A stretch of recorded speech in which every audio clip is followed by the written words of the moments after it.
जो अच्छी आत्माएं हैं वो देवताओं की पूजा करते हैं, लेकिन है वो शास्त्र विरुद्ध।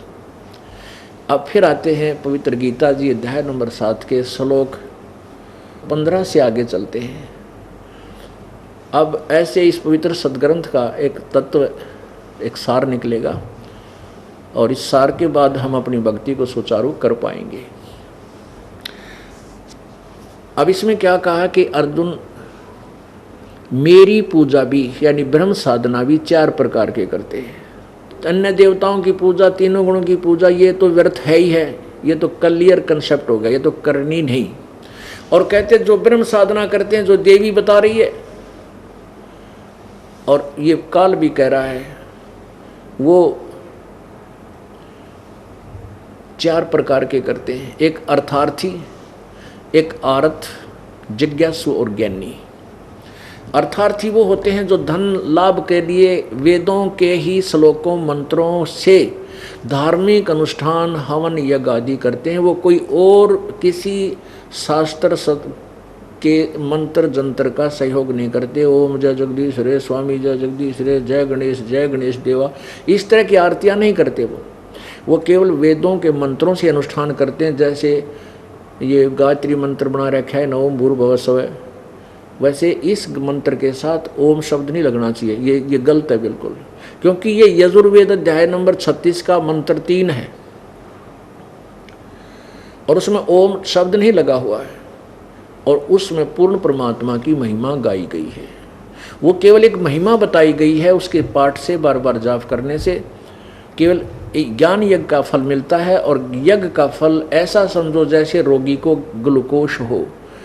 ग्लूकोज अपना लाभ करती है, लेकिन ट्रीटमेंट जो रोग काटने की दवाई वो न्यारी होती है, भिन्न है।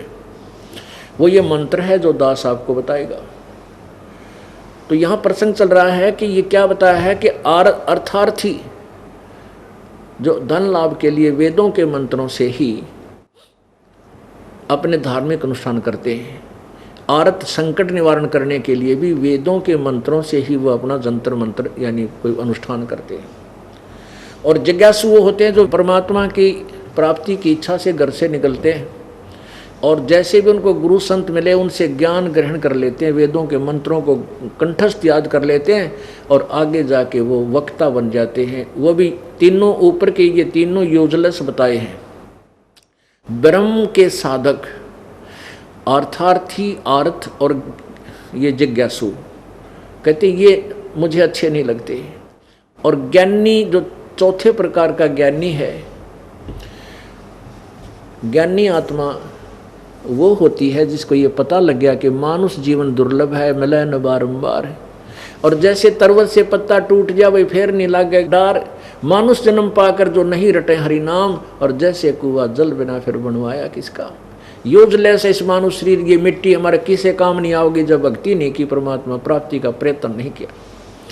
तो फिर इन्होंने सोचा कि भगवान की भक्ति करनी है, मनुष्य जीवन मिला, वेदों को पढ़ा, उसमें लिखा केवल एक परमात्मा की भक्ति करो, अन्य किसी की नहीं, ओनली वन।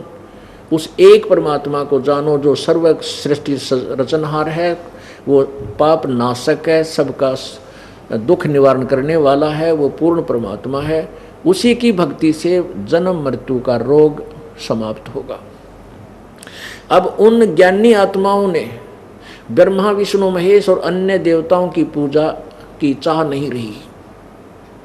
उन्होंने वेदों को पढ़ा, जैसा भी जिससे सुना, जैसे दुर्गा कह रही है, गुणगान तो कर रही है परम अक्षर ब्रह्म के, और उसको कभी अक्षर ब्रह्म बोल रही है, फिर कहती है ब्रह्म की साधना कर, उस परम अक्षर ब्रह्म का मंत्र बता रही है, ओम जाप, ओम मंत्र, ओम एक अक्षर, और कहती है वो ब्रह्म लोक में रहता है। हाय अब पुण्यात्माओं, यहाँ बिगड़ रही है सारी बात। भक्तों की कमी रही नहीं, जिन्होंने कई हजारों वर्षों तक अपना शरीर भी झोंक दिया भगवान के लिए, तपस्याएं की, कांटे हो गए सूख कर, दीमक चढ़ गई शरीर के ऊपर, बम्बई बन गए, लेकिन परमात्मा नहीं मिला। क्यों नहीं मिला? क्योंकि उनको तत्वदर्शी संत नहीं मिला। जो गीता जी अध्याय नंबर 4 के श्लोक नंबर 34 में कहा कि अर्जुन, जो चौथे अध्याय के 32वें श्लोक में जिस परमेश्वर की अमर वाणी यानी तत्व ज्ञान के विषय में कहा है, जिसमें विस्तार से सब अनुष्ठान के यज्ञों के विषय में जानकारी है, वो किसी तत्वदर्शी संत के पास जाकर समझ उन तत्वदर्शी संतों को दंडवत प्रणाम कर विनम्र होकर उनसे प्रश्न कर, वो परमात्म तत्व को जानने वाले, तत्व ज्ञान को जानने वाले वो तत्वदर्शी संत तुझे उस परमेश्वर की के बारे में जानकारी देंगे, फिर वो साधना कर। यही प्रमाण यजुर्वेद अध्याय नंबर 40 के श्लोक नंबर 10 से लेकर 13 में स्पष्ट किया है कि कोई परमात्मा को जन्म लेने वाला, कोई ना जन्म लेने वाला, कोई साकार कोई निराकार बताता है। इसका यथार्थ ज्ञान तो तत्वदर्शी संत ही बताते हैं, उनसे सुनो। इससे सिद्ध है कि पवित्र चारों वेदों और पवित्र श्रीमद् भगवद गीता का ज्ञान इनकम्प्लीट है, गलत नहीं है, अधूरा है, ब्रह्म तक की साधना का ज्ञान है। और इसलिए यजुर्वेद अध्याय नंबर 40 के श्लोक मंत्र 15 में कहा है कि ओम कर्तु समर, कलवे समर और कर्तुम समर। ओम नाम का जाप काम करते करते सुमन करो, विशेष कसक के साथ सुमन करो और अपना मूल कर्तव्य जानकर सुमन करो। तो उन ज्ञानी आत्माओं को जैसा भी अपने आप निष्कर्ष निकाला कि ओम नाम का जाप लिखा यजुर्वेद में, यजुर्वेद से मंत्र तो ले लिया ओम, और वो मान लिया पूर्ण परमात्मा का, उस एक सर्वशक्तिमान एक भगवान का, एकम एक, जो और परमात्मा नहीं है उसके तुल्य, वो मान लिया उसका, और ओम नाम का जाप करने लगे। और फिर ये हठ योग कहाँ से ले लिया? ये घोर तप करना, ये किसी शास्त्र में नहीं है। जो घोर तप को तपते हैं वो शास्त्र में साधना है, वो नरक के भागी है। ये तप कहाँ से लिया इन ऋषियों ने? जब ब्रह्मा जी की को कमल के फूल पर रजगुण ब्रह्मा जी की उत्पत्ति दुर्गा और इस काल ने कर दी अपने दोनों के मिलन से, तो उसके बाद इसको कोमा में रखा, और जब ये बड़े हुए तीनों भगवान ब्रह्मा जी को कमल के फूल पर लेटा दिया, वहाँ इसको होश में ला दिया। ब्रह्मा जी कहते हैं जब मैं होश में आया तो मुझे नहीं मालूम मैं कहाँ से उत्पन्न हो गया, मैं तो कमल के फूल पर बैठा था। फिर सब कुछ देखा, इस कहीं और छोर पृथ्वी का मिला नहीं। तब मैंने सोचा भी मेरा क्या कर्तव्य है, इसे सब जगह जल ही जल है, मैं क्यों पैदा हो गया। तब आकाशवाणी हुई कि तप करो तप करो। कहते हैं ब्रह्मा जी के देवी पुराण में 3रे स्कंद में 4-5 अध्याय में कहते हैं कि मैंने 1000 वर्ष तक तप किया, और फिर क्या कहा, आकाशवाणी हुई अब सृष्टि करो।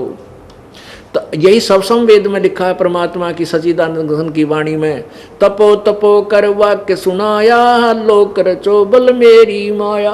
उस काल ने तप तप तप तप का वाक्य बोला, और फिर जब तप कर लिया, जब कहा कि अब सृष्टि कर, लोक रचो बल मेरी माया।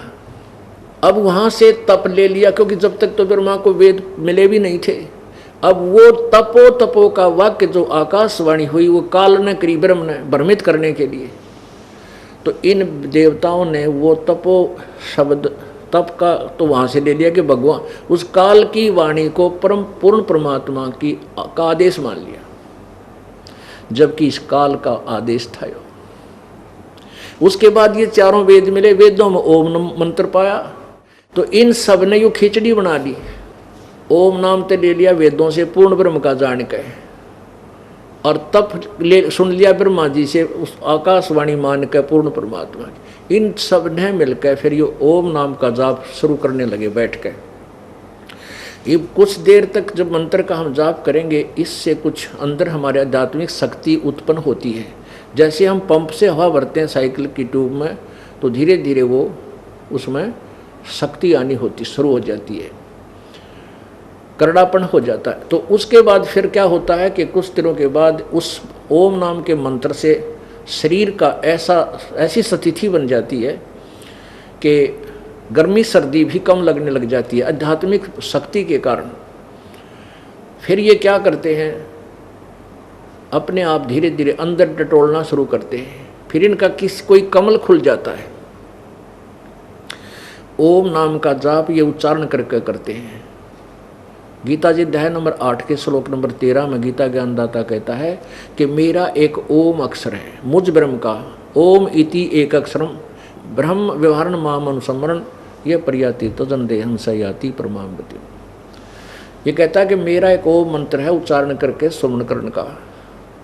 तो ये उच्चारण करके सुमन करना शुरू करते हैं तो मूल कमल खुल जाता है ना, ये ब्रह्मा जी का कमल खुल जाता है। स्वाद चक्कर जिसे कहते हैं, सेकंड नंबर नीचे से सेकंड नंबर का।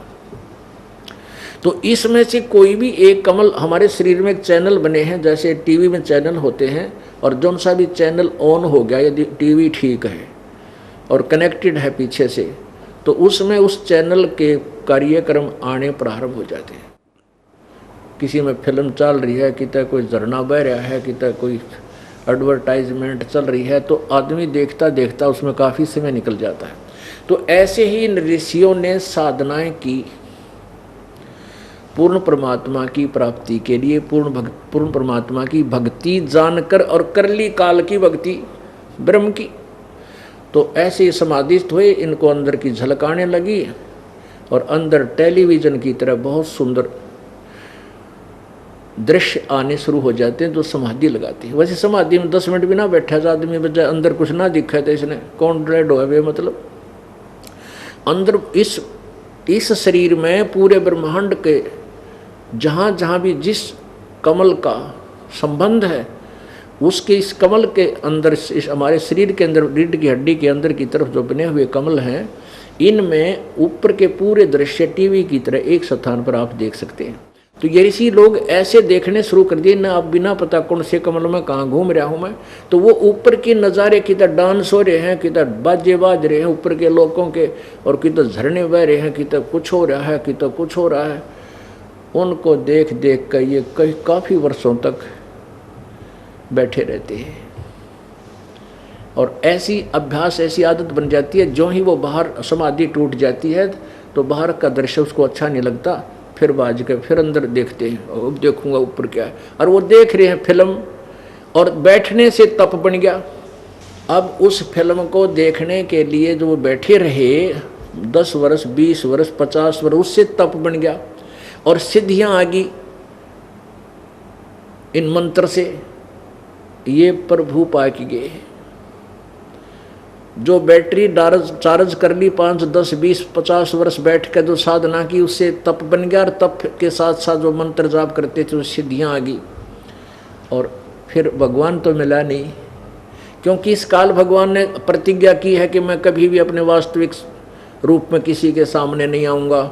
अब जब जैसे भी कोई साधक साधना कर रहा है, किसी को तो ब्रह्मा रूप में भी दर्शन दे देता है समाधि में, किसी को विष्णु रूप में, किसी को शिव रूप में।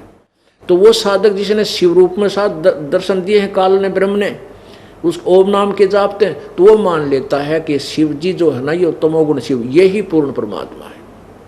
और जिसको इसने दिए विष्णु रूप में दर्शन, तो वो मान लेते हैं ये विष्णु जी ही परमात्मा है, ये छुपा रहे हैं अपने आप को। अब तक यो ऐसे या रोल गदोल हो रही थी इस ज्ञान की, अब ये कति क्लियर हो जाएगा आपके समक्ष।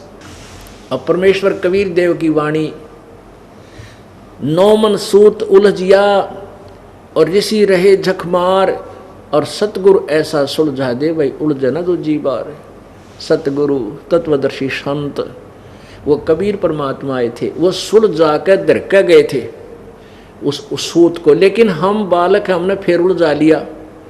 अब परमात्मा ने उसको सुलझाने की विधि लिख रखी थी इस दास को, फिर वह टेक्निक दे दी जिससे ये नौमन सूत, अर्थात इतना जबरदस्त अज्ञान बना रखा था इस काल के दूतों ने, नकली ऋषि, महर्षि, इन गुरुओं ने। अब वो 1 मिनट में इस असुलझ गया, इस कलयुग में तो उलझ जाए कोई नया भी ज्ञान, जब तक ये भक्ति चाहेंगे संसार दुनिया, आगे भक्तिहीन हो जाएंगे, वो कुआं में पड़ो, वो बात अलग है। अब देखिएगा, पढ़िएगा गीता जी अध्याय नंबर 7 के आगे के 16, 17, 18 और 19, 20, 21, 22, 23 आपने पढ़ लिया। अब बीच में ऐसे चैप्टर अलग अलग हैं, इसमें अलग अलग सतिथि का ज्ञान है। अब देखिएगा,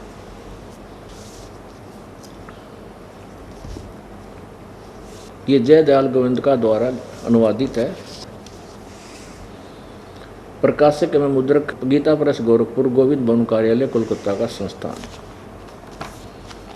अध्याय नंबर 7 का और श्लोक नंबर ये देखिएगा 16। हे भारतवंशियों में श्रेष्ठ अर्जुन, उत्तम कर्म करने वाले यानी अच्छी साधना, जो जहाँ से सही साधना शुरू होती है, शास्त्रानुकूल साधना शुरू होती है, उसमें करने वाले अर्थार्थी, आरत, जिज्ञासु और ज्ञानी, ऐसे 4 प्रकार के भक्तजन मुझको यानी ब्रह्म की साधना करते हैं, मुझको भजते हैं। ब्रह्मा विष्णु महेश की पूजा वो नहीं करते। 17 में कहा है कि उनमें नित्य मुझ में एक ही भाव से सतीत अनन्य प्रेम भक्ति वाला ज्ञानी भक्त मुझे बहुत पसंद है, अति उत्तम है। इन 4 में यो श्रेष्ठ है, क्योंकि मुझको तत्व से जानने वाला ज्ञानी को मैं अत्यंत प्रिय हूँ और वह ज्ञानी मुझे अत्यंत प्रिय है। आगे क्लियर बात कहता है कि जो मेरे से नीचे के जो देवताओं की पूजा करते हैं वो मूर्ख हैं, राक्षस स्वभाव को धारण किए मनुष्यों में नीच दुष्कर्म करने वाले। और जो सुकृत अच्छे कर्म या शास्त्रानुकूल साधना कहाँ से प्रारंभ होती है? मुझ से प्रारंभ होती है, जो मुझे इष्ट मानकर पूजते हैं। तो उसमें 4 प्रकार के हैं, वो 3 प्रकार के रिजेक्ट कर दिए, अर्थार्थी, आरत और जिज्ञासु। कहते ज्ञानी मुझे पसंद है, ज्ञानी को मैं पसंद, मैं उत्तम, मेरे लिए उत्तम है, मुझे अच्छा लगता है, प्रिय है। अब उन ज्ञानियों को भी बताते हैं कि वो भी उस पूर्ण परमात्मा का यथार्थ ज्ञान न होने से, तत्वदर्शी संत न मिलने से मेरे वाली अनुत्तम घटिया स्थिति में ही आश्रित रहे। ओए होए, देखो गीता जी अध्याय नंबर 7 का अब श्लोक नंबर 17 आपने पढ़ लिया, 18 पढ़ो। अब उद्दारा माने उद्दार है, नेक है। कौन? सर्वे एव एते ज्ञानी तु आत्मा एव मे मतम, मेरे मत में, मेरे विचार से ये ज्ञानी आत्मा, जिनके विषय में 17वें श्लोक में कहा, ज्ञानी को मैं अत्यंत प्रिय हूँ और ज्ञानी मुझको प्रिय है। ये है तो अच्छी उदार आत्मा है, ये अच्छी आत्मा है, परंतु आस्थित स ही युक्त आत्मा माम एवं अनुतमाम गतिम। ओहो, वो उद्धार तो हैं, बेचारी भगवान प्राप्ति के लिए प्रयत्न कर रही है, सिर धड़की बाजी ला रखी है, लेकिन वो परमात्मा की भक्ति में लीन जो अच्छी आत्मा है, वो मेरे वाली अनुतमा माने घटिया अश्रेष्ठ गतिम, मेरे से प्राप्त होने वाली अनुत्तम गति लाभ को में ही आस्थित हैं। ओए होए, अनुत्तम, इन्होंने अनुत्तम का अर्थ अति उत्तम कर रखा है। अरे तेरा गजब भैया, अनुत्तमाम अति उत्तम। यहाँ देखिए ये सभी उद्धार हैं, एते सर्वे एव, ये सभी उदार हैं। कौन? ज्ञानी। तू परंतु ज्ञानी तो मेरा स्वरूप ही है। तेरा कैसे घुमा दिया, यह मेरा मत है, मेरा मत है, क्योंकि वह मद तत् मन बुद्धि वाला भक्त अति उत्तम, अनुत्तमा माने ये युक्त आत्मा माने जो भगवान में लगा हुआ भक्त है। ये अनुत्तमा माने अति उत्तम कर दिया, अनुत्तम माने घटिया हुआ, घटिया अनुत्तम, और गति स्वरूप मुझ में ही अच्छी प्रकार स्थित है। तेरा गति। अब इसी की 24 में और लिखा है इसी का अनुत्तम का अर्थ देखिए। ये 24 में ये कहता है कि बुद्धिहीन पुरुष मेरी अनुत्तमम, अनुत्तम माने अनुत्तम, यहां तक अनुत्तम लिख दिया और यहां अति उत्तम कर दिया। अनुत्तमा माने अति उत्तम। अब ये दास बताएगा आपको इसका रहस्य, क्यों अनुत्तम क्यों लिखा। अब यहाँ क्या बताते हैं ये उलझाने वाले, कहाँ फंसाते हैं इसे, अपने ज्ञान अड़ंगे को कहाँ उलझाएंगे जो आपको भ्रमित करते हैं। कहते हैं समाज के अंदर अनुत्तम का अर्थ होता है जिससे अच्छा कोई और ना हो। अरे तेरा गजब भैयो। अब जैसे उत्तीर्ण क्या होता है? उत्तीर्ण सफल, पास, और अनुत्तीर्ण असफल, फेल। यदि अनुत्तीर्ण को ये मान के चल ले बालक जो फेल हो गया है, कहता फिरे कि मैं तो सबसे पास हूँ, मेरे बराबर कोई पास नहीं। अनुत्तीर्ण अब कहता रहे उसके कहने से कि वो पास हो जाओगा, वो तो अनुतीर्ण शब्द से जकड़ा जा चुका है। ऐसे ही अनुत्तम। और मान लीजिए हम ये सोच कर चलें कि यहाँ, क्योंकि यदि हम उनकी बात को ऊपर रखें कि अनुत्तम का अर्थ यहाँ ये माने कि जिससे उत्तम कोई और गति ना हो, तो फिर 18वें अध्याय के 62वें श्लोक में और 15वें अध्याय के चौथे श्लोक में किसी और बहुत सी जगह है जहाँ पर गीता ज्ञानदाता अपने से अन्य किसी परमात्मा की साधना करने को कहता है। 18 गीता जी अध्याय नंबर 18 के श्लोक 62 में कहा कि अर्जुन तो सर्वभाव से अनन्य मन से उस परमेश्वर की शरण में जा, उस तत्व ब्रह्म की, उस परमेश्वर की शरण में जा जिसकी कृपा से तू शाश्वत स्थान परम शांति को प्राप्त होगा और शाश्वत स्थान यानी सतलोक में चला जाएगा। शाश्वत माने अजर अमर, जो कभी नष्ट नहीं होता, वो सत्यलोक है। ब्रह्मलोक भी नाशवान है, ब्रह्मलोक में गए हुए साधक भी नाशवान है, जन्म और मृत्यु होती है। गीता ज्ञानदाता अध्याय नंबर 4 के श्लोक नंबर 5 और 9 में कहता है कि अर्जुन तेरे और मेरे बहुत जन्म हो चुके, तू नहीं जानता, मेरे जन्म और कर्म अलौकिक है।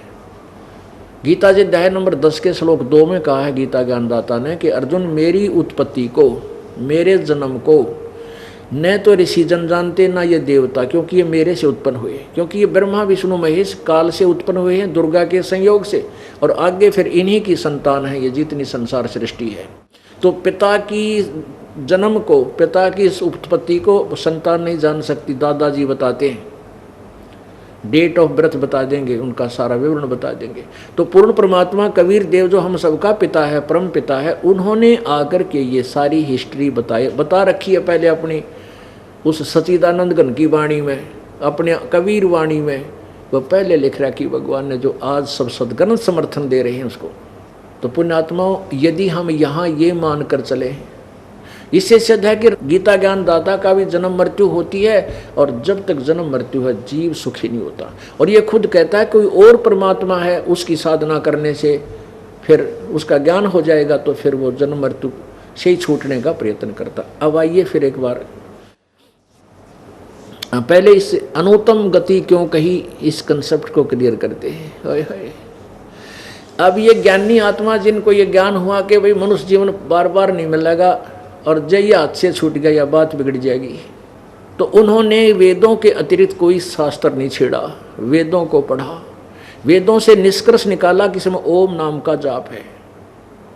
और वेदों का ज्ञाता ब्रह्मा जी को माना जाता है, क्योंकि सबसे पहले वेद ब्रह्मा जी को प्राप्त हुए थे।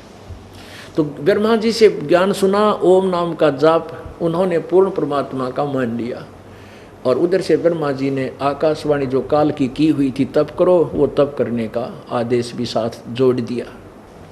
17वें अध्याय का 5वां श्लोक और दिखा देता हूँ आपको। उसमें क्या लिखा है कि जो शास्त्र विधि को त्याग कर जो घोर तप को तपते हैं, अध्याय नंबर 17 का श्लोक नंबर 5। अब 4 तक तो अपन पढ़ ही लिया था। जो सात्विक हैं वो देवताओं की पूजा करते हैं, अच्छी आत्मा जो हैं अच्छे स्वभाव के, वो अन्य उपासना तक कर रहे हैं, वो डले तो ढोरे हैं, लेकिन वो देवताओं तक की पूजा करते हैं। आगे देखो 5वें में कहा कि जो मनुष्य शास्त्र विधि से रहित अशास्त्र विहितम केवल मन कल्पित घोर तप को तपते हैं, दंभ और अहंकार से युक्त, कामना आसक्ति और बल से अभिमान से युक्त हैं। 6वें में कहा कि वो शरीर रूप से सतीत, भूत समुदायों को और अंतःकरण में सतीत मुझको भी क्रश करने वाले हैं, उन अज्ञानियों को असुर स्वभाव के जान। ओहो, और तोड़ पाड़ दिया कि जो घोर तप को तपते हैं, क्योंकि शास्त्र विरुद्ध साधना है, और शास्त्र विरुद्ध साधना का ही ये वर्णन बताया जा रहा है कि जो शास्त्र विरुद्ध साधना है उसको घोर तप को तपते हैं, वो मुझे भी दुखी करते हैं। और इस सब परमात्माओं सारे प्राणियों का जो मालिक है वो भी हमारे शरीर में जीव आत्मा के साथ उनकी शक्ति अभेद रूप में, क्योंकि आत्मा उस परमात्मा की है। या आत्मा जैसे जो बच्चा गौ की नज़र में यूँ साईं को संत जैसे गाय ने अपना बच्चे अपने गाय को अपने बच्चे की नज़र रहती है, चारा भी चर रही है और ध्यान अपने बच्चे पर है। यदि उसको कोई खतरा है, कोई कुत्ता वगैरह उसके निकट आ जाता है उसके बच्चे के, तो फूं फूं करती है और चारा भी चर रही होती है। तो ऐसे हम परमपिता कबीर जी के बच्चे हैं। हमारे जब आत्मा जो है हमारे अंतःकरण हृदय में रहती है, तो इसके ऊपर जब हम घोर तप को तपते हैं, यो काल करवावे सारे उल्टे काम, शरीर को तंग करवाता है ताकि जीव को दुख हो, तो घोर तप को तपते हैं तो आत्मा को पीड़ा होती है, तो परमात्मा भी दुखी होता है कि देख कितना कष्ट दे रखा है मेरी प्यारी आत्मा को। तो इसमें लिखा है कि वो जो मैं भी दुखी होता हूँ, गीता ज्ञानदाता कहता है, और वो पूर्ण परमात्मा भी, सबका मालिक भी वो दुखी होता है जो इस घोर तप को तपते हैं। वो दुष्ट आत्मा समझ लेना, वो राक्षस स्वभाव को धारण किए हुए। अब फिर आइए उसी कंसेप्ट पे, उसी विषय पर आते हैं कि जैसे ये ज्ञानी आत्मा है तो उद्धार अच्छी आत्मा है, भगवान के लिए शीश रख दिया, लेकिन way of worship according to the shastra नहीं थी। इस कारण से इन्होंने भी डले डोलिए। एक ज्ञानी आत्मा, एक चुनक ऋषि था, उसने इसी विधान अनुसार के परमात्मा की प्राप्ति करनी है इस मनुष्य शरीर से, चाहे उस शरीर रहे या ना रहे। और परमात्मा अपने सूक्ष्म वेद की वाणी में कहते हैं कि सिर साटे की भक्ति है भाई और कछु नहीं बात, और सिर के सौदे पाइए वो अवगत अलखनाथ। अब इस माटी ने एक दिन मिट्टी में मिलना है, आज नहीं तो कल, कल नहीं तो परसों, ये तो जावेगी। और इस मिट्टी से अगर भगवान मिल गया तो सोना उग गया इसमें। तो हमने इस 5 तत्वों की मिट्टी से सोना उगाना है। और जिन भांग बोलियान उपासना करके वह भांग बेच रहे हैं अपने आप भी नरक में, और जिसने प्या वह भी ब्रान माटी उनकी। तो हमने इसमें वह कणक बीजनी है जो जीवन दाता है, यानी सत्य साधना रूपी कणक बीजनी है, जो हमें भी सुख दे और भी कोई ले जाएगा उसका भी जीवन निर्वाह अच्छा होगा। एक चुनक नाम के ऋषि थे, उन्होंने वेदों को पढ़ा, ब्रह्मा जी से सुना, इधर से सुना, उधर से सुना, फिर सब ने निष्कर्ष निकाल रखा है कि ओम मंत्र जो है ये पूर्ण परमात्मा का है, जबकि ये ब्रह्म का है। गीता जी अध्याय नंबर 8 के श्लोक नंबर 13 में स्पष्ट किया है कि ओम इति एक अक्षरम ब्रह्म व्यवहारण माम अनुस्मरण। ब्रह्म माम ब्रह्म, मुझ ब्रह्म का ओम इति एक अक्षरम, यह एक ओम अक्षर है। इसका उच्चारण करके सिमरण करता हुआ जो अंतिम समय यह प्रियाति तजन देहम सयाति परमाम गतिम। और उस परमात्मा की भक्ति साधना, गीता जी अध्याय नंबर 8 के श्लोक नंबर 1 में अर्जुन ने पूछा कि जो आपने 7वें अध्याय के 29वें श्लोक में तत्ब्रह्म के बारे में जिक्र किया, प्रभु वो कौन है तत्ब्रह्म? 8वें अध्याय के 3रे श्लोक में कहा कि वो परम अक्षर ब्रह्म है। 8वें अध्याय के 5वें श्लोक में कहा कि तू मेरी भक्ति कर, मुझे प्राप्त होगा। 6ठे अध्याय में श्लोक में कहा है कि अर्जुन ये नियम है कि जो जिसकी साधना करता हुआ अंत समय तक जिसमें भावुत रहता है, यानी जिस इष्ट की पूजा करता है, अंत में उसी को प्राप्त होता है। 8वें अध्याय के 7वें श्लोक में कहा कि अर्जुन तू युद्ध भी कर और मेरी साधना, मेरी भक्ति कर, मुझे प्राप्त होगा। 8वें अध्याय के 8, 9, 10 में कहा है सच्चिदानंद घन परमात्मा की जो साधना करता है और अंतिम समय तक उसी की साधना करता हुआ भक्ति की शक्ति से वो उस परमात्मा को प्राप्त करता है। थोड़ा सा 2 मिनट इन श्लोकों को फिर देखिए। श्रीमद् भगवत गीता, ये गीता प्रेस गोरखपुर से प्रकाशित है, जयदयाल गोविंद का इसके अनुवादक है। ये अध्याय नंबर 7 का और श्लोक नंबर 29 देखेंगे हम पहला। जरामरण मोक्षाय माम आश्रित यतंती ये ते ब्रह्म तत्विदु, ये तत् ब्रह्म कहो चाहे ब्रह्म तत्व कहो, ये संस्कृत उल्टी सुट्टी चल रहा है। ब्रह्म तत्विदु कृष्णम अध्यात्मम कर्म च अखिलम, यानी इसका अर्थ है कि जो व्यक्ति मेरे इस ज्ञान पर आश्रित हो जाएंगे, तत्वदर्शी संत के पास जाकर ज्ञान ग्रहण कर लेंगे, तो वो जरा मरण मोक्ष, जरा और मरण बुढ़ापे और मृत्यु से ही बचने की चेष्टा करते हैं। और वो कौन है? वो तत् ब्रह्म विदु, उस परमात्मा को जानते हैं, सारे अध्यात्म ज्ञान को समझते हैं, सब कर्मों से परिचित हैं। यहाँ देखिए,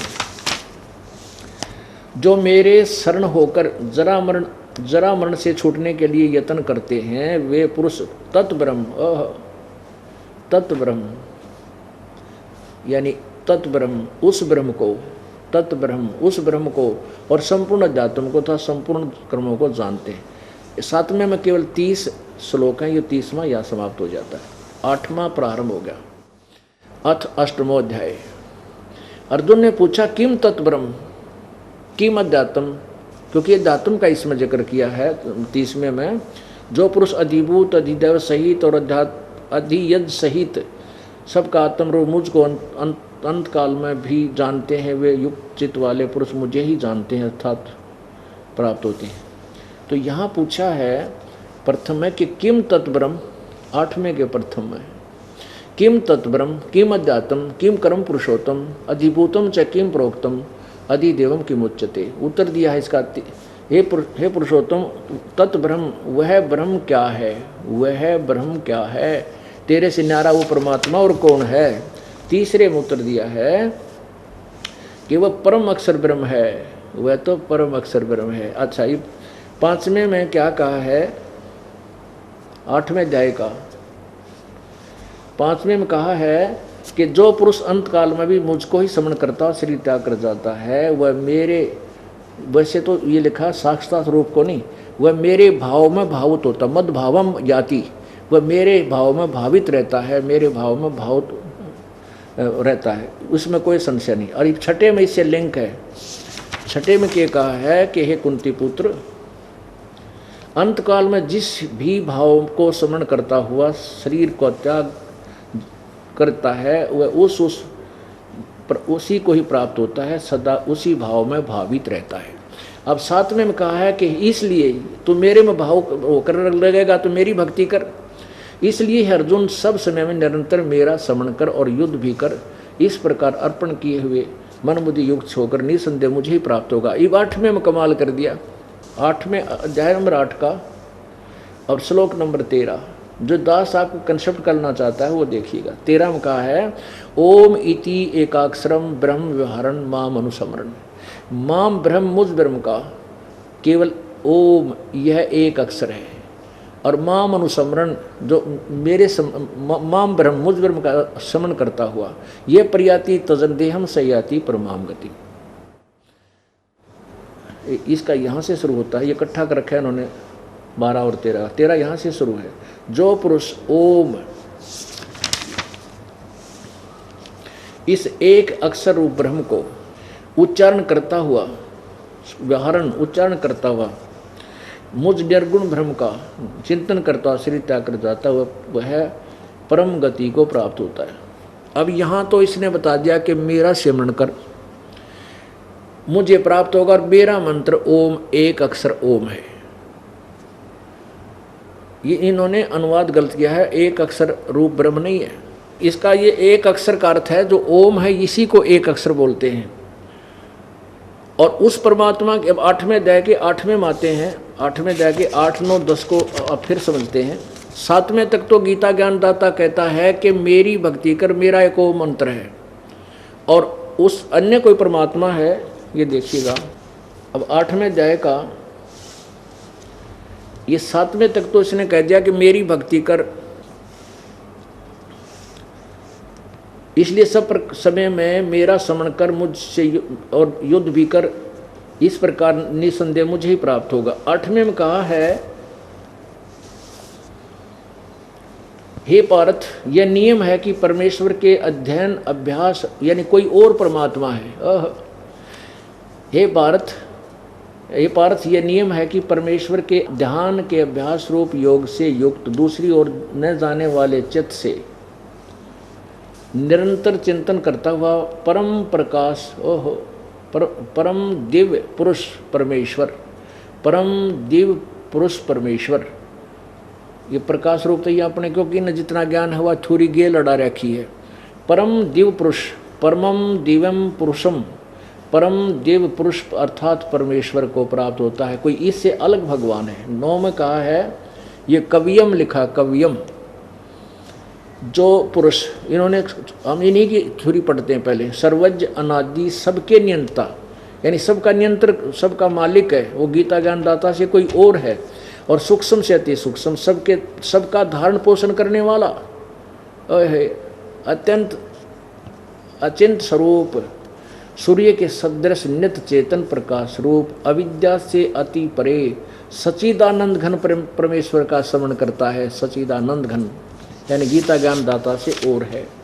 अब 10वें में 8वें के 10वें श्लोक में वह भक्ति युक्त पुरुष अंत काल में योग बल से, योग बल माने भक्ति की शक्ति से, बरकुटी के माध्यम से प्राणों को अच्छी प्रकार स्थापित करके फिर निश्चल मन से समन करता हुआ दिव्य परम पुरुष परमात्मा को प्राप्त होता है।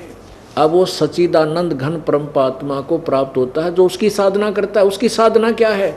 17वें अध्याय के 23वें श्लोक में ये देखिएगा, अध्याय नंबर 17 और श्लोक नंबर 23 में गीता ज्ञान दाता कहता है ओम तत्सत इति निर्देश है ब्रह्मण त्रिविधि समर्थ है ब्राह्मणा तेन वेदा च यगा च विहिता पुरा। ओम तत्सत यह ऐसा यह 3 प्रकार का सच्चिदानंद घन ब्रह्म का नाम कहा है।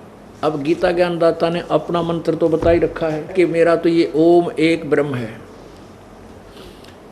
मेरा एक ओम अक्षर है, मुझ ब्रह्म का उच्चारण करके जाप करने का, उससे मेरी प्राप्ति होती है। नथिंग एल्स, ओम के अतिरिक्त कोई मंत्र ग्रंथ गीता जी में या वेदों में जाप करने का नहीं है, कोई नहीं है।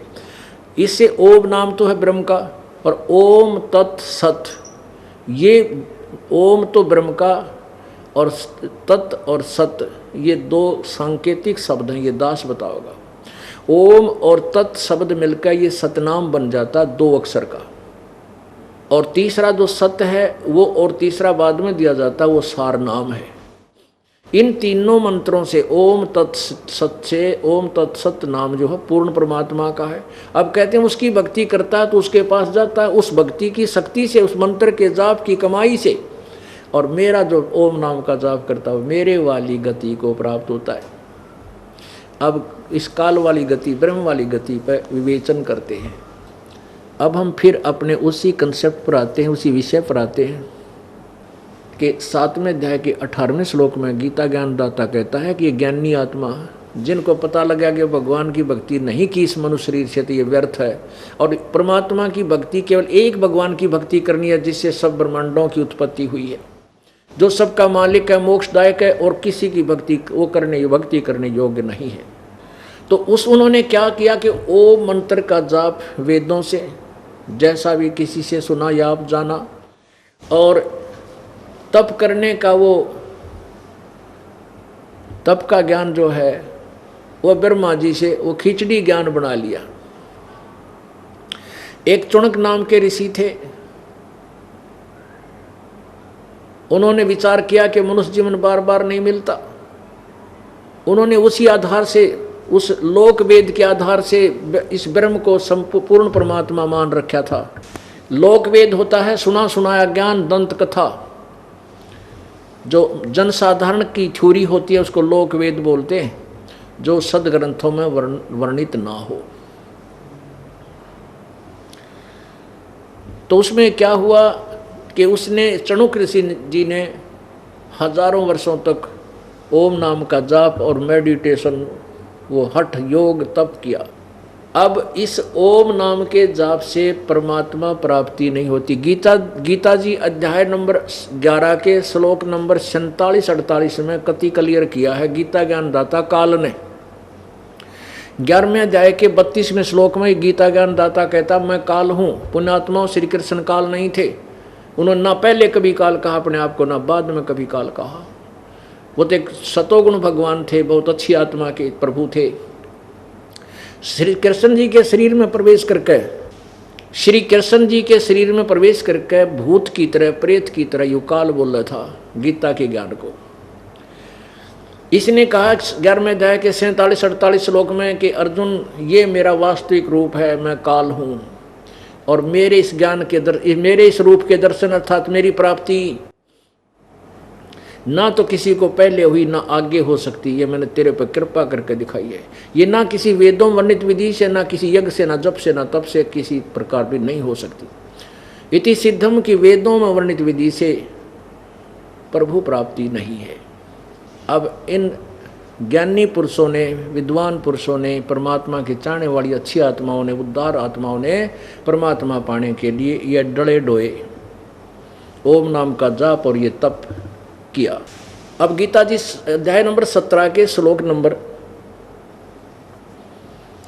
5 और 6 में स्पष्ट किया है कि शास्त्र विधि को त्याग कर जो साधना तो कर ही रहे हैं, यहाँ उपासनाएं जो करते हैं, लेकिन वो ज्ञानी भी जो है वो घोर तप को तपते हैं।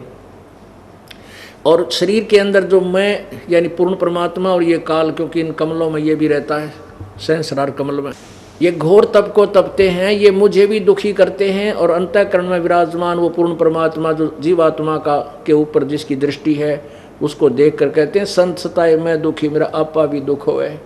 उसको भी दुखी करते हैं। वो राक्षस स्वभाव को जान, राक्षस स्वभाव के, असुर स्वभाव के जान। अब इनको भी असुर स्वभाव में गिन दिया जो ब्रह्म तक की साधना करते हैं, ब्रह्म तक की मीन जो हठ योग करते हैं। अब चुनक ऋषि थे, उन्होंने वेदों से तो ले लिया ओम मंत्र और हठ योग ले लिया ब्रह्मा जी की सुनी सुनाई आकाशवाणी इस काल की, वो तप किया और साथ में किया योग ओम जाप, तो परमात्मा तो मिला नहीं। कुछ दिनों के बाद क्या होता है, ऐसे साधक के वचन में शक्ति आ जाती है और किसी को कह देता है तेरी टांग टूटेगी, वह टांग टूट जाती है। किसी को कहता है तेरा बच्चा मरेगा, क्योंकि उसको कुछ उसके अंदर से जितनी रेंज होती है उतनी दिव्य दृष्टि खुल जाती है। उसमें भविष्य में होने वाले कुछ उसके कर्म वो बता सकता है, क्योंकि ये पहले ऑलरेडी फिल्म बनी हुई हमारे अंदर डिपॉजिट है, जो तेरे साथ जो बीतेगी जीव के साथ। तो लोग अन्य प्राणी उनको समझ लेते हैं, यो महात्मा के तो चाड़ा पड़ा है तो भगवान न पड़ा है, देखो भविष्य की बता दी। और किसी को बद्दुआ दे देता हुआ भी फल जाती है, क्योंकि उसने जो बैटरी चार्ज की थी अब उसने वो डिस्चार्ज करने पर ला दिया काल ने। काल ने भ्रमित रखे हुए सब प्राणियों को। अब चुनक ऋषि जैसे ऐसे कई चमत्कार हो गए, तो और दूसरे साधक संत ऋषि और आसपास के ग्रामीण लोग उसको देवता मान के, भगवान मान के उसके गुणगान लगे हुए। चुनक जैसा सिद्ध पुरुष हमने नहीं देखा, चुनक ऋषि जैसा। अब चुनक ऋषि को अहंकार हो गया। गीता जी अध्याय नंबर 17 के श्लोक 5-6 में स्पष्ट लिखा कि वो अहंकार से युक्त हो जाते हैं वो लोग।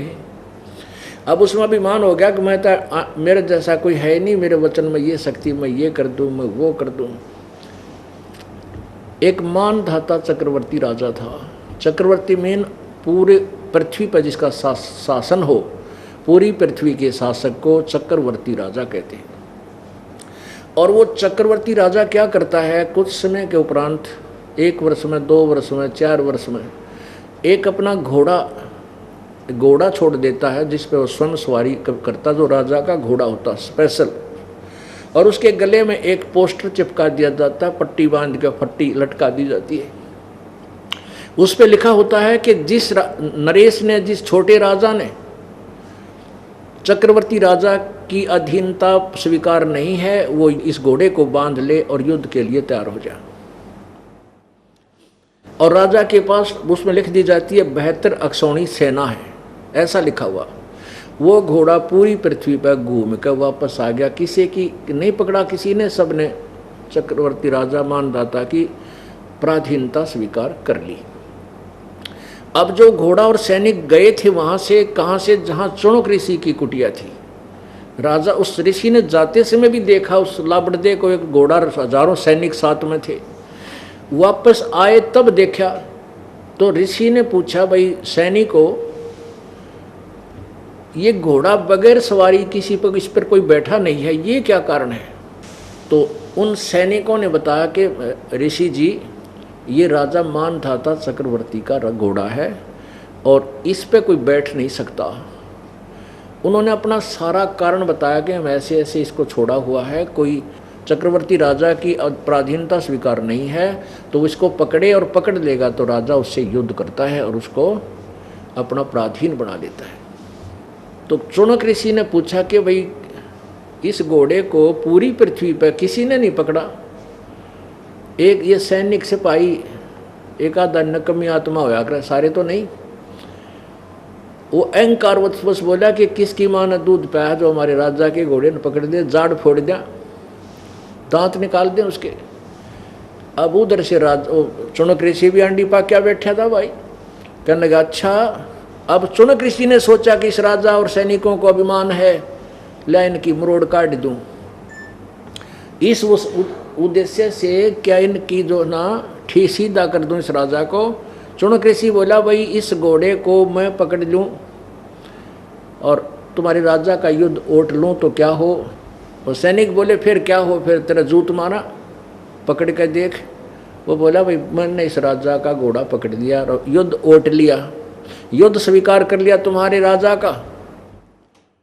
एक सैनिक बोला रे कंगाल, तेरा दाने तो खाना नहीं और युद्ध करेगा मानधाता चक्रवर्ती राजा के साथ। पढ़ ले इस पर क्या लिखा है, 72 सोनी सेना है हमारे राजा की। अब ऋषि बोला भाई यो काम भी मेरा है तुम्हारा नहीं, मैंने युद्ध ओट लिया और घोड़ा बांध दिया। वो तो बहाना ढूंढ रहे थे, उन्होंने घोड़ा बांध दिया ऋषि की उसी कुटिया के पेड़ का जिस पर चौफड़ी डाल रहा था। और जाकर राजा को कह दिया कि राजन आपका घोड़ा एक चुनक नाम के कंगाल ऋषि ने पकड़ दिया। राजन कल न कोई और पकड़ेगा, कल न किसी का और मुंह ऊपर न होगा, ये तो बात बिगड़ेगी। राजा बोला भाई ठीक है, उसने संवार दो, अब जाओ उसने गढ़ दो, फिर ले जाओ सेना। अब क्या किया कि उस राजा ने 72 अक्षौणी सेना की 72 करोड़ सेना की 4 टुकड़ी बना दी, 18 करोड़ की। एक प्लाटून भेज दी 18 करोड़ का बना के एक व्यक्ति को मारने के लिए, एक खौफ पैदा करने के लिए कि और भी कोई देखेगा तो इतनी सेना ने देख कलेजा हिल जाएगा सबका। उधर से उस चुनक ऋषि ने जो काल उपासक था, ब्रह्म साधक था, उसने जो इतने हजारों वर्ष डले ढोए व साधना की काल की, उससे 4 एटम बम बना लिए, 4 पूतली बना दी। संत भाषा में उसे पूतली बोलते हैं। 4 परमाणु बम बना दिए और एक टुकड़ी 18 करोड़ की संत को मारने आई ऋषि को तो एक पुतली छोड़ दी। उसमें से करोड़ों पुतली होगी, उसके टुकड़े सबको कत्लेआम कर दिया, यानी ऐसे छर्रे छूट गए। 18 करोड़ सेना मर गई। अब राजा ने दूसरी 18 करोड़ भेजी तो ऋषि ने दूसरी पुतली से उसका नाश कर दिया। कहने का भाव ये है कि 4 पुतलियों ने 72 करोड़ सेना का नाश कर डाला। ओए होए ए परमात्मा।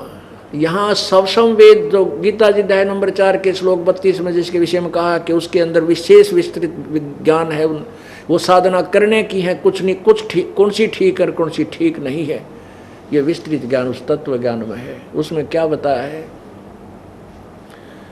72 अक्षौणी अक्षय करी वो चुन करी शीश्वर एक, दे धारे जोरा फिर ये सभी काल के बेख। ओहो के 72 अक्षौणी सेना अक्षय करी। ओहो 72 अक्षौणी सेना का नाश कर दिया। चुनक ऋषिश्वर एक। ऋषिश्वर ऋषियों में श्रेष्ठ से भी श्रेष्ठ ऋषि के ये काम है जो काल उपासक है। अरे तेरा गजब हुई। अब ऋषि ने पंगा पान की क्या जरूरत थी भाई, राजा का काम अपना, हम अपनी भक्ति कर रहे हैं। यदि उसने कोई दुखी करता हो, आकर छेड़छाड़ करते हो, जब भी रोआ पीटी कर ले, किसी ने धमका खुरका देगा या झटका दे दे, बेमतलब पंगा लेना कोई साधु संत फकीरों का काम होता है, कोई ऋषियों का काम है। चुनक ऋषि ने पंगा मोल ले लिया। अब क्या किया, क्या बताते हैं कि 72 अक्षौणी खा गया वो चुनक ऋषिश्वर एक। ऋषियों में भी श्रेष्ठ चुनक ऋषि ने 72 अक्षौणी सेना खा ली और ये दे धारे मौत फिर ये सभी काल के वेग। हम तो ऋषि मानना, ये तो नो के एटम बम है, ये तो चलती फिरती मौत फिरने लग रही है, काल के भेख। ये काल के साधक साधु ये ऋषि ये तक है मनुष्य रूप में मौत फिर ही न, इन तो बचकर है दूर टल जैसी बीमारी तो ये ऋषि, हम इनको ऋषि मान रहे थे। अब सुनो इस चुनक ऋषि का क्या होगा, ये निर्णय है, ये तत्व ज्ञान है। अब पुण्यात्माओं जीवन सा चाहे तो कोई तलवार ते कर दे, चाहे अपना वचन ते कर दे, जो हत्या होगी वह हत्या है, उसका पाप है। अब चुनक ऋषि ने 72 करोड़ सेना मार दी वो उसके बैड अकाउंट में लिखा गया, और जो उसने ओम नाम का जाप और हठ योग तप किया वो उसकी साधना वाले अकाउंट में लिखा गया। अब तप का प्रतिफल क्या मिलेगा? ये राजा बनेगा कभी किसी युग में, और इतना ही जबरदस्त राजा होगा कि कितने वर्षों तक राज करेगा। राज जब तक इसके क्रम में है, भाग्य में है, वो करेगा, उसको कोई बदल नहीं सकता। और तब तक ये और निरे खोटे खोद देगा, क्योंकि इसका आगे बोलनिया कोई नहीं। ये इतनी दुर्गति हो इस जीव की, इस अध्यात्म ज्ञान मिला। और फिर जो ओम नाम का जाप किया, इससे ये ब्रह्मलोक में जाएगा। इसकी कमाई तो ब्रह्मलोक में रह करके फिर ये पृथ्वी पर फेर आवेगा, फिर ये कुत्ता बनेगा, और कुत्ता बनकर इसके सिर में कीड़े पड़ेंगे। जो 72 करोड़ सेना मारी थी वो अपना बदला देगा, और फिर वो 72 करोड़ सेना जो इसने मारी थी वो चुन चुन कर अपना बदला लेंगे। इसलिए लिखा 7वें अध्याय के 18वें श्लोक में कि मेरी साधना भी अनुतमाम अति अश्रेष्ठ है, और ये ज्ञानी आत्मा है तो उदार, लेकिन मेरे वाली उस घटिया साधना में आश्रित रहे। क्योंकि अब 7वें अध्याय के 19वें श्लोक में स्पष्ट किया है, कहते बहुनाम जन्मानाम अंते ज्ञानवान माम प्रपद्यते, और वासुदेव सर्वमिति स महात्मा सुदुर्लभ है। बहुत ही जन्मों के अंत के जन्म में कोई ज्ञानी आत्मा ब्रह्म तक की साधना तक बुद्धि जाती है और उसकी याद रुकती होती है, लेकिन वासुदेव सर्वमिति स महात्मा सुदुर्लभ है। ओए होए, ये बताने वाला कि ना ब्रह्म पूजा के योग्य है, ना ब्रह्मा विष्णु महेश की पूजा से पूर्ण लाभ है, ना परब्रह्म पूजा से लाभ है। केवल उस वासुदेव का अर्थ है सर्वगतम ब्रह्म, जो सर्वव्यापक है, सबका मालिक है, जो कुल मालिक है, जो अनंत कोट ब्रह्मांड का स्वामी है। वही सर्वम, वही सब कुछ है, वही पूजा के योग्य है, वही पापनाशक है, वही मोक्षदायक है। ये बताने वाला संत तो तुम्हें मुश्किल से मिलेगा। तो पुण्यात्माओं, वो ये दास आपके पास परमात्मा ने भेज दिया। अब इसका लाभ उठाओ और कल्याण कराओ। बोलो सतगुरुदेव।